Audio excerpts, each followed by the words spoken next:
అలనాటి చక్రవర్తి శ్రీకృష్ణదేవరాయల 504వ పట్టాభిషేక మహోత్సవాలకు అనంతపురం జిల్లా పెనుకొండ ముస్తాబైంది. ఉత్సవాలను పండుగ వాతావరణంలో నిర్వహించేందుకు ప్రభుత్వం అన్ని ఏర్పాట్లను పూర్తి చేసింది.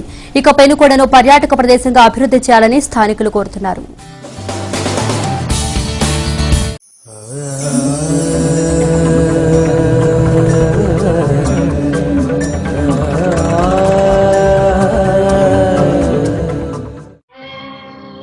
అహో ఆంధ్రభోజ శ్రీకృష్ణదేవరాయ విజయనగర సామ్రాజ్య నిర్మాణ తేజో విరాజ అన్నాడు కవిరాజు. శ్రీకృష్ణదేవరాయలు సాహితీ సమరాంగణ సార్వభౌముడు. 1509-1529 మధ్య కాలంలో విజయనగర చక్రవర్తి. 24వ ఏట సింహాసనం అధిష్ఠించిన ఘనకీర్తి. ఆయన ఆస్థానం పేరు భువన విజయం. యుద్ధ తంత్రంలో ఆయన శక్తి అసమానం. ఆయన పరిపాలనా కాలం అంతా ఓ స్వర్ణయుగం. అష్టదిగ్గజ కవుల పరిపోషకుడుగా అందుకున్నాడు జేజేలు. సకల కళా వల్లభుడిగా నేటికి జై కొడుతున్నారు ప్రజలు. సమరమైన సాహిత్యమైన ఆత్మ గౌరవమే ఆయన వాణి. ఉద్దండ కవి పండితులకి తీసిపోదు ఆయన బాణి. పరమత సహనంలో మేటి, దాతృగుణంలో ఘనాపాఠి. ఆంధ్రభోజుని పరిపాలనా దక్షతకు హంపి విరూపాక్షుడే సాక్షి. శ్రీకాకుళాంధ్ర మహావిష్ణువుపై ఆయనకి తరగనంత భక్తి. ఎన్ని భాషలు తెలిసినా తెలుగుని ప్రేమించాడు, తెలుగుకి ప్రణమిల్లాడు, తెలుగులో ప్రవచించాడు. ఆముక్తమాల్యద ఒక్కటి చాలు, మరిచిపోలేం మా పద్య రత్నాలు. ప్రజల భాషలో సుపరిపాలన అందించిన ఘనుడాయన. తెలుగు జాతి వైభవానికి వెలుగు దివిటి పట్టాడాయన. ఆంధ్రభోజ నీకు సాల్యూట్ చేస్తోంది ప్రజ.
తజం తకిట తజం తకిట తజం తరుం తజం తజం తదిత్తంగడ